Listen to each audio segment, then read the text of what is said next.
to really help us understand how their market is doing. Welcome to the show.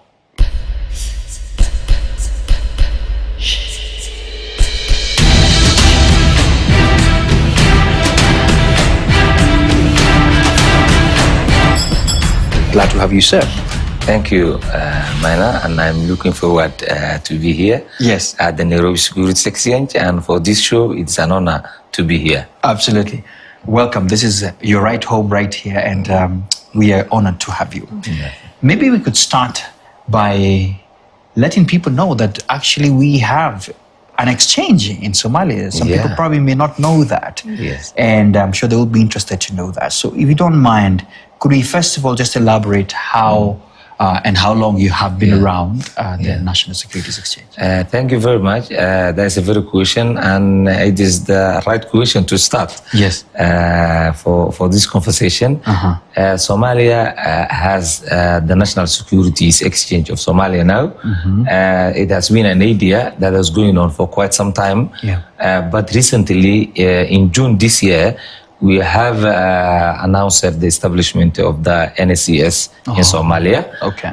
It's very new, but Somalia has now joined the East African Capital Markets and has a securities exchange in place, which I hope will dramatically change the landscape of the Somali economy and will give opportunities to so many people and so many investors. Okay. So we've just been there for a few months now, right? Yes. Excellent. And we certainly really are here to ensure that you grow to these levels. Let's talk a little bit about the journey just of establishment. How has it been like?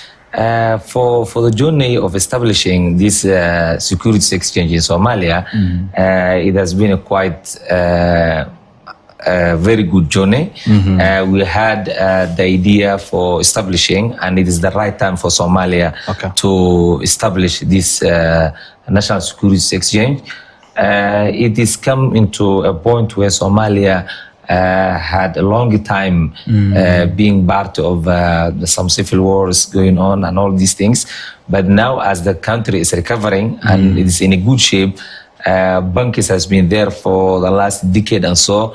I think it is the right time for Somalia to not only have opportunities for the banks, but also for capital markets, and move from the traditional financing, the informal businesses, and go into a well-structured, transparent, and more robust economic where they can access capitals from both locally, globally, or regionally, anywhere. Because if you have the systems in place, it is where you can raise capital all the time. Okay, lovely, lovely. And we really wish you well and all the investors who can come in and really get assisted. I saw you having a meeting with the CEO of the exchange here. I'm sure you're exchanging a lot of notes, is it? It has been a very good conversation. Frank was there, the CEO of the Nairobi Securities Exchange was there in Mogadishu when we started the exchange. And he has been very helpful so far. We have had so many conversations. I've been coming forth and back to Nairobi because for NSE is a really a good model for us, and we are looking forward to working with him and even the partnership with the MOU signing of today. It has been a milestone that we are looking forward for cross collaboration with NSE here. Wow, lovely. And really, we hope that it matures to every expectation given. Let's talk about, I know you're fairly young, but I would still have to dig deep and ask you, do you have any companies in the offing?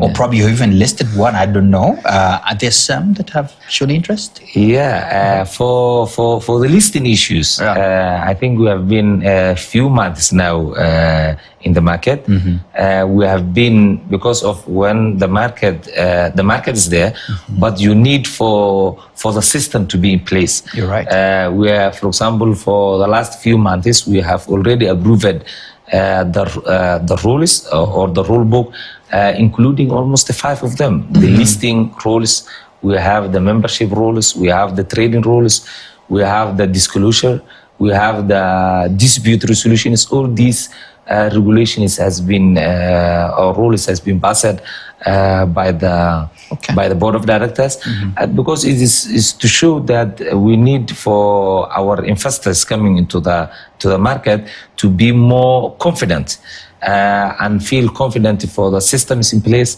and it is very much transparency. In the case of are there still companies that were listed?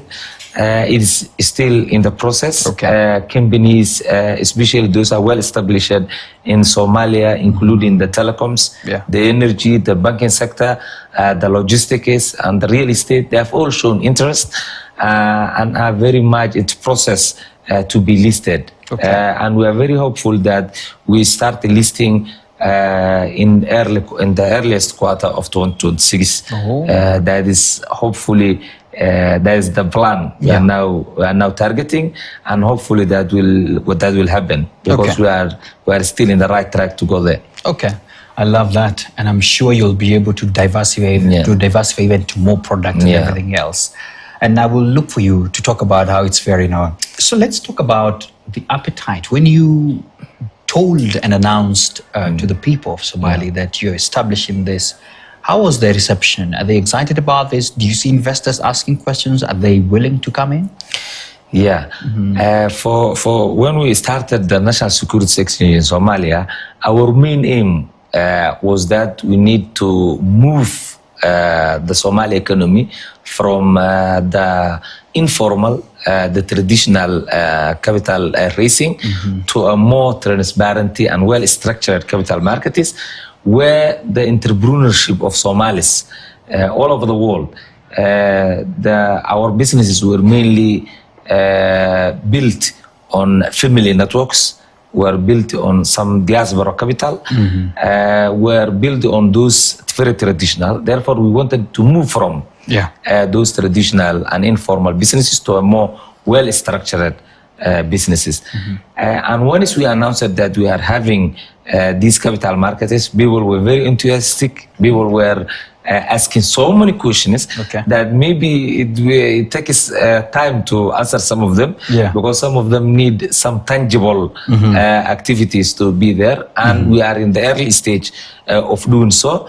And hopefully this is the right time that Somali businesses move from that family-owned businesses to a more corporate level businesses, where they can issue one of the best products around, especially those Islamic products, including the sukuk, the equities, and all other Sharia-compliant products that are in place. And it's also, it will be a key role for us also to play that role, as we will be one of the leading exchanges in sub-Saharan Africa to produce those Islamic and Sharia-compliant products. I love that. And speaking about products now that you've touched on that, we've had a very successful one here when we listed the Sukuk one that was quite well received. And looking at your market, I believe the Sharia-compliant products such as that would really do so well. I'm sure it's part of your strategy. And I wanted you to tell me, even as you expand on your strategy, you have a youthful population and you also have quite a large number of people in the diaspora. Could you paint a picture on your strategy, both on products and these populations we're talking about? For the market that we want to build, it is built on the values of the Somalis, the Islamic culture, as well as the global standards, because we don't want to compromise what are the global standards, especially on the Islamic financial issues. We have already aligned with the global standards, such as the IFSB and the IOV, which are the standard-setting organizations on the Islamic finance. For example, a Somali sukuk will be in the same standard as sukuk issued in Dubai or in Kuala Lumpur or in Riyadh. It will be in the same standard for Somali sukuk. Therefore, for any product that is in the market of Somalia, it will be reviewed by certified Sharia scholars. It will also, whether it is a sukuk, whether it is an equities, everything, as well as the supervisory bodies, which are the board of directors, who will also control everything that is in place, and it's Sharia compliant. In our case, as you said, that Somalis are more youthful. That is where we are targeting, because we are more, as Somalis, we have more risk appetite to have some entrepreneurial activities. Also, the case of the that people may access the market. We have a very strong technological advantage, especially where around 10 million people have access to the internet. And we have a very robust mobile money also network, which is almost, I would say, it's a universal in Somalia, that will create an access for Somali people, and it will make our exchange as one of the leading exchanges that are accessible by the communities. Also for the diaspora, it will give an immense opportunity that they, for example, be part of this journey and they invest in Somalia. Our diaspora, we have a very large number of diaspora. They send it back home around $2 billion annually. That money is mostly used on household consumption. But now that the exchange is there, some of that funds may be channeled into a long-term investment. It may be channeled into a more productive and prosperous ideas that can, for example, give a growth to the Somali economy in general. Therefore, we will target the youth, we will target the diaspora, and we will make them comfortable, because we have a very strong landscape for regulations, and we want to make them very comfortable to invest in Somalia and in the region. Yasin, I have to be very blunt with you now. When the many years back, people have always had a perception about Somali. And this could be news to them. Oh, Somali now has even an exchange. And we wanted to tell them that Somali is no longer what you used to think it is. But I want you to be the one to tell them that. And one of the questions is the challenges you're facing. Is perception part of it, even as you speak to any other challenge that you're facing? For the challenges, Somalia is having a big challenge as a country. Because of the stereotypes, because of the perceptions that are there, that people think still that Somalia is a place, the no-go zone place, but Somalia is different now. Somalia is a place where it's attracting a foreign direct investment. It is now exploring oil and gas. It is now having foreign banks coming into the market, where international companies are coming and investing in Somalia. That is the Somalia that is there. The Somalia that it is open to the market, the Somalia that has joined the East African community. Yesterday, the Somali parliament has also passed the African Free Trade.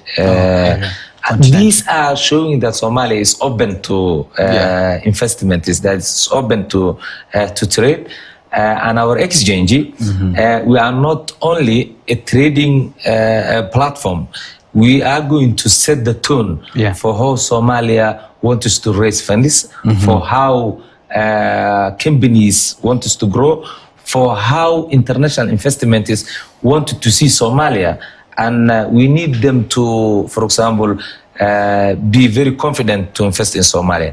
Therefore, our long-term goal is very simple. It is that we want the world to be very comfortable to invest in Somalia. We want the investors to feel very comfortable to invest in this market. That is where we are going on. For the challenges, it is still there.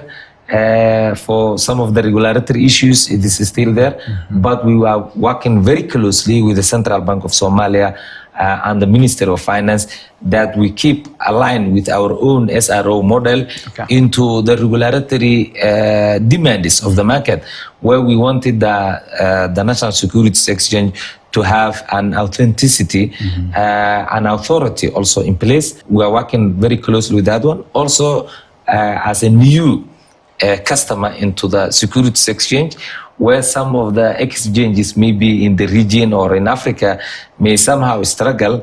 But as I said in my earlier conversations, we have opportunity, a special one, where we can play a key role as a sub-Saharan Africa Muslim country, where we could provide a very smart, tailored Sharia products, because even the Far East Asian countries, including those Islamic countries from Malaysia to Indonesia to the Middle East countries, the Arab world, they are all want to invest in Africa, especially in the East Africa. And there are no somehow very suitable products for them to invest.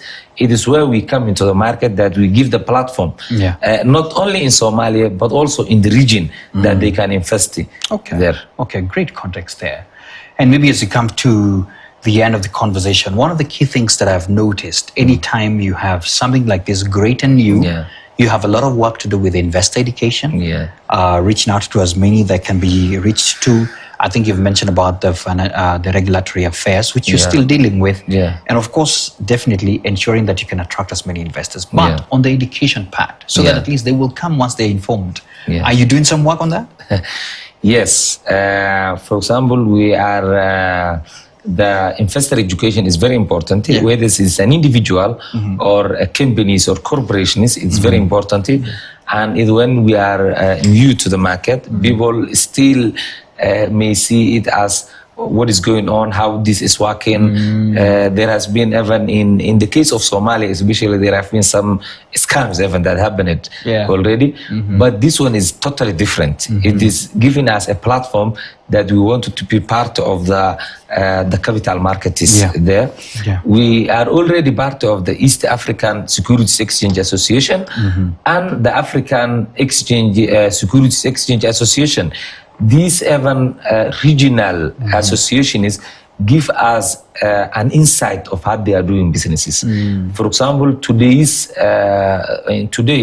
as of 25th of November, we have signed an MOU with the Nairobi Securities Exchange. That MOU is pertaining, one of it, the capacity building issue, as well as that investor education program, which we will run with the NSE, Nairobi Securities Exchange. And we will give a very good platform for investor education for the case in Somalia. The other good point I wanted to say is that we have already somehow prepared some investor outreach. We are working very closely with Evan to say it in the Somali language, to the English language, to the Arabic. We need all those contacts to be in place. Also, we need, as we are targeting mainly the Muslim community, we need even the scholars to be backing about these initiatives, because it is 100% Sharia compliant and certified. As I said, we are already setting the standards with the IFSB and the IOV standards. Therefore, that's where we are going on. And for the partnerships with the NSE, that will give a glimpse of what we are coming up to the market. And it will show people how we want to raise their awareness on anything that's relating to, for example, we talked about the sukuk. People ask about what sukuk are you talking about? Because in the books, it's mainly conventional. People discuss about bonus, the treasury bonus and all these things. But in our case, we have different types of sukuks where we will discuss more in our upcoming educational programs on investor education. But for example, we have the sukuk ijara, which mainly we deal with the energy sector. We have the triple B sukuks, which also still targeting on the infrastructure projects. We have also those sukuks that are, for example, corporate sukuks, which mainly focus on high growth companies. We have also the sovereign sukuks, which also goes directly to whether it's hospitals, the education sector, the health sector or the education sector. These are some kind of products that are but we will discuss more in or other shows or other programs. Absolutely. And I'll be following up on that. Maybe finally, just to look at the vision and what you hope to achieve. You are seated on the seat as the executive, the chief executive officer. And definitely you have a vision. But also, you mentioned something, and I am sure part of the MOU and the exchanges with the NSE. I have seen, for example, cross-listing happening. Is it something that is part of your vision? But just speak on your vision that you hope to see. Yes. Cross-listing is one of the activities or the products that we will be doing. We discussed it more with the NSE. We have also had some companies that are listed in the Nairobi Securities Exchange that express interest for cross-listing in Somalia. We are welcoming that idea, and we will discuss more with them as time goes on. We will have the cross-listing issues for sure, because here in this country, for example in Kenya, we have a very good number of population of ethnic Somalis that are Kenyans living here. It is more than 3 million people here. We have also a very good diaspora number that came here. For example, we had already commercial and social networks here in Kenya. This MOU even signing with the NSE, it will, for example, strengthen that already existed relationships on social and economical. But from investment perspective, it will spur economic, for example, to raise capital for Somalis here and in the region. And that is where we are targeting for cross-listing, whether it is in Nairobi, whether it is in Kampala or in Dar es Salaam or in other East African communities. We are ready for cross-listing. And to that special case of the Sharia compliant product is where we will also target and give a new dimension into already existed markets like the NSE. What's your final message to any investors watching and saying, Allah, that's very good news about Somalia? What's your last word? Thank you very much. My final comment is on regarding the National Securities Exchange in Somalia. It is that we want the international investors, the regional investors, the Somali communities, whether it is in diaspora or in home country, that they, for example, there's a new approach for Somalia for its economic development. It is that the National Securities Exchange of Somalia is setting the platform to raise capital in a well-structured markets. It is there we want the people or international investors and the international media also to believe the history we are setting today. This is the new history we are setting. We want them to believe, and hopefully I come for another show with you. We say what we have achieved and when we have done it. And hopefully we will be a success, and God bless Somalia in Africa all. Yasin, thank you so much for your conversation. Thank you very much. There you have it. That is Yasin Ibar, the CEO, NSES. Nice there. Just to remind you, that's the National Securities Exchange of Somalia. Very optimistic. They are young, but very bold. They're saying we are here. And they're being handheld as well by the NSC. They have signed an MOU, and we can't wait to see cross-listings happen and many other things. Thank you so much for your time. I look forward to really even visiting there to see what they are doing and much more. I leave you now with the markets.